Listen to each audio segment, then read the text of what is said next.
நீங்க சாப்பிட ஆசைப்படுற ருசி உணவுகள் தான் உங்க தோஷத்தை குறிக்குதுன்னு தெரியுமா?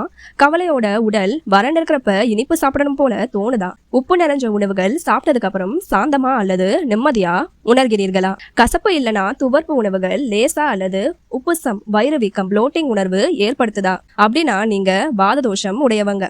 காரச்சுவை உணவுகள் சாப்பிட்டா உடம்பு சூடா எரிச்சலா கோபம் வருதா? புளிப்புச்சுவை சாப்பிட்டா வயிறுல இருக்கிற அமிலம் அதிகரித்து எரிச்சல் ஏற்படுதா? கசப்பு சுவை உணவுகள் அல்லது இனிப்பு சுவை உணவுகள் சாப்பிட்டா உடம்பு குளிர்ச்சியா மற்றும் நிம்மதியா உணர்கிறீர்களா? அப்படின்னா நீங்க பித்த தோஷம் உடையவங்க. இனிப்பு சுவை உணவுகள் சாப்பிட்டதுக்கு அப்புறம் சோர்வா மந்தமா உணர்கிறீர்களா? காரமா அல்லது கசப்பு உணவுகள் சாப்பிட்டதுக்கு அப்புறம் லேசா சுறுசுறுப்பா உணர்கிறீர்களா? உப்பு மற்றும் புளிப்பு சுவை உணவுகள் உடம்பு வீங்கி அல்லது சோர்வா உணர்கிறீர்களா? அப்படின்னா நீங்க கபம் தோஷம் உடையவங்க. உணவு ருசிக்காக மட்டும் சாப்பிடாதீங்க. உடலுக்கும் மனதுக்கும் ஆரோக்கியம் சமநிலை தேவை.